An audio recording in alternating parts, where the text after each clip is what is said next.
The beginning is a good place to start, and so I came here to the 7,700-acre Shingle Creek Natural Area located amid the ever-increasing sprawl of Greater Orlando. Behind me, you see part of Shingle Creek, part of the headwaters of the Everglades ecosystem that connects so many millions of us across Florida. Here is how nature designed it. Those headwaters fed a chain of smaller lakes that drained into Lake Kissimmee. That water, in turn, flowed into the Kissimmee River, and it twisted slowly down a broad floodplain. Then, the water flowed to Lake Okeechobee, the gateway to the Everglades. Its waters moved unbounded to nurture the river of grass, flowing ultimately to Florida Bay. But humans had other ideas. Modern Florida, they said, demanded the water be tamed. Where are we standing? We are on the banks of the Kissimmee River. I went to Highlands County one January morning off US 98 northwest of Lake Okeechobee. There he goes. He's out there. Dr. Paul Gray with Audubon, Florida, has made the Everglades his life's work. Back in the 60s when we decided to drain Florida, we dug a canal from Kissimmee to Okeechobee that was 30 feet deep and 100 yards wide. Almost as soon as that 50-mile-long Kissimmee Canal was finished, the environmental move to undo its damage began. This whole floodplain, which is like 2 miles wide, suddenly all the water went down the canal. And we lost all these wetlands, the river channels quit flowing. We lost more than 90% of the wading birds. The canal still exists in places like here in Highlands County, but by the 1990s, work to restore the Kissimmee River began. Now, nearly half of that canal is filled in, allowing the river to find its meandering path again as nature meant it to. Even in the middle of dry season, you can see water on the floodplain where once it was starved for that water. We now have when things are right out here, there's just huge clouds of birds, ducks, and everything else. It's really, it works. Nature heals itself, and so all we have to do is put the water back into the river in the pattern that we think it used to do, and the river takes care of the rest. A thirsty Kissimmee Valley needs clean water. So does Lake Okeechobee. So do you and I. But too often, it is dumped east to our Treasure Coast and west to the Caloosahatchee. Once, this watershed would send that water south over 6 to 8 months, slowly over the broad floodplain. Now when we get a storm like Irma or Ian, the whole watershed drains in like 1 month. We slap 6 months of water into the lake in 1 month. It makes it get deep, we dump all the water, and then the other thing that happens is since all the water's already gone, as soon as a drought starts, there's no water flowing into the lake. It drops really fast, we get water shortages, we have to ration people. Part of the answer then is to try to recreate what nature once did. So what we're trying to do is slow this water down. And in summer when it lands here, we're going to keep it up here as much as we can and then slowly move it to the lake. Scott Martin is a professional angler with lake water in his veins. You know, I've lived here basically my entire life, over 40 years.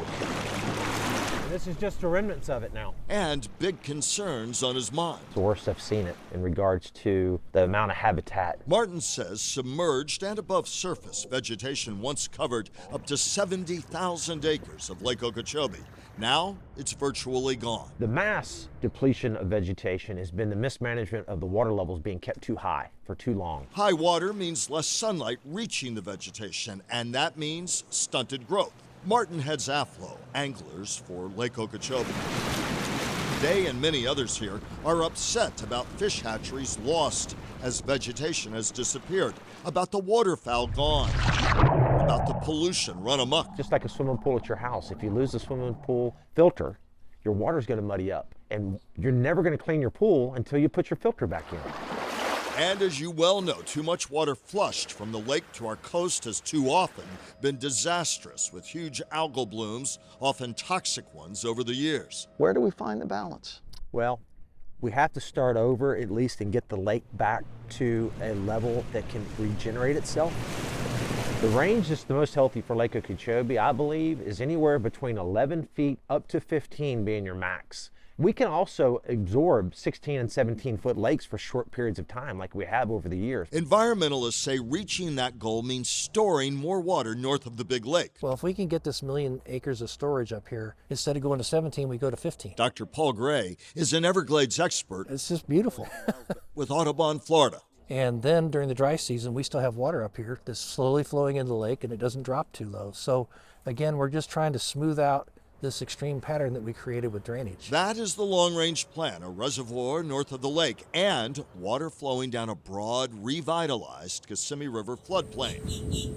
Also, there is a continued push for federal or state-purchased conservation easements, in effect paying landowners north of the lake to use their land to store water. Rancher Wes Williamson does it. I profiled him last year. At this edge of the wetland, we may be 5 miles from Lake Okeechobee.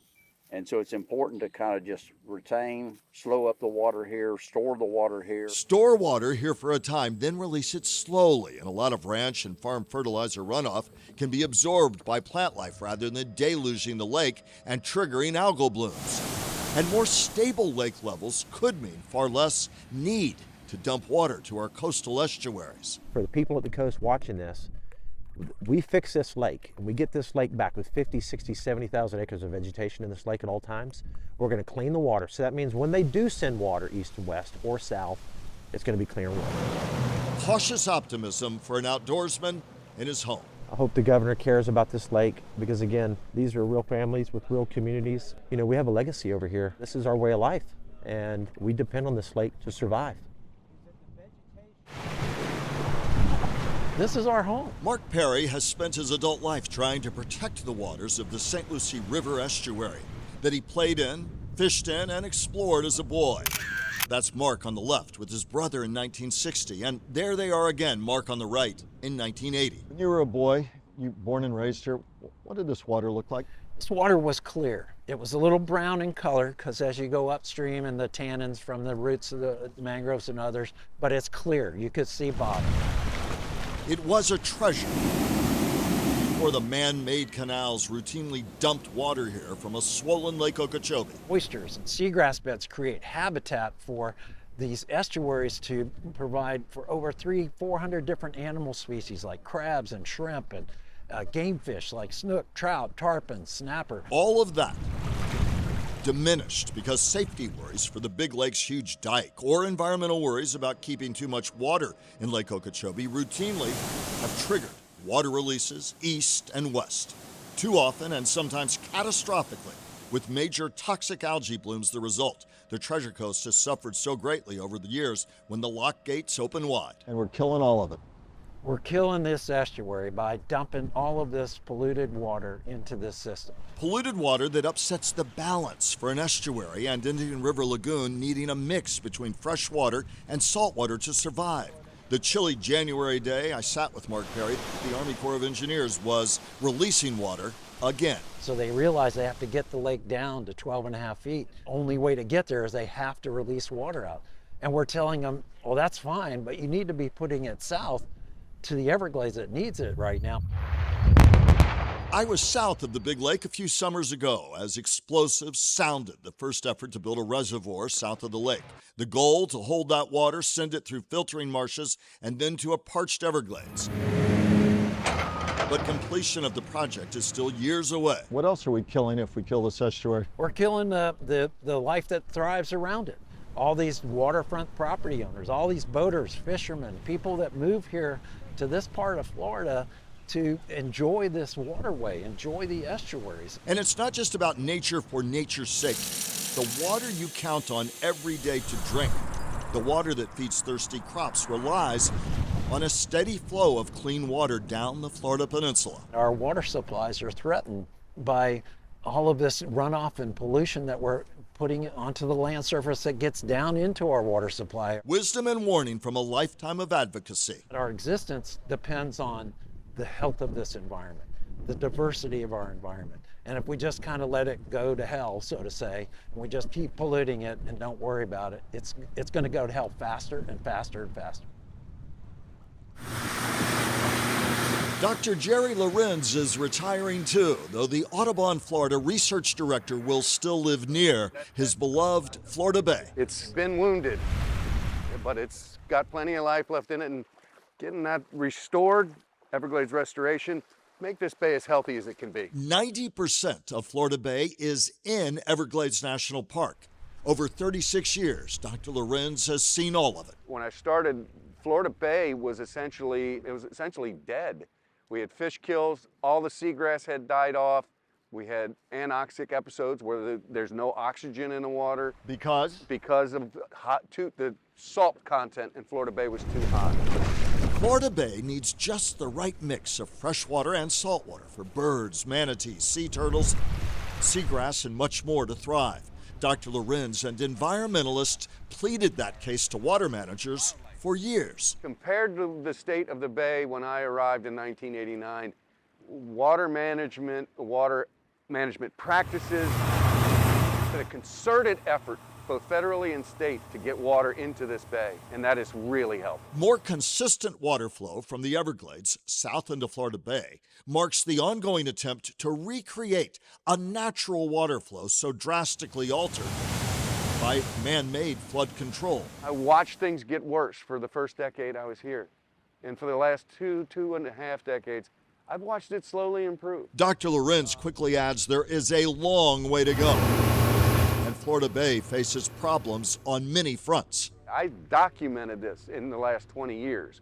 about the water level in this bay has come up at least 5 to 6 inches. It adds up, he says, to documented sea level rise in Florida Bay and a documented decline in, among other things, the roseate spoonbill. What's the connection? Their bill is only about 5 inches. That's what they dip in the water. If the water's too deep, they can't feed. And Dr. Lorenz says saltwater intrusion threatens our most vital resource. The biggest long-term peril is our drinking water. Our drinking water comes from the Everglades. And if the Everglades is not healthy, or if it goes under salt water, right? If the sea level comes up and we don't have that pushback from fresh water, we will not have drinking water. That intricate, delicate interaction between nature and all of us. We don't want to go someplace that is going to not look nice or where I can't catch fish. And it's the economy. It's that simple. Restoring the Everglades is our economy. This is what we sell. And it is what we leave, or fail to leave, future generations. I think that what we do to this planet is very important, and I think it both unethical and immoral not to protect these kind of places. Jerry Lorenz, retiring from a long, illustrious career, but his life's mission goes on.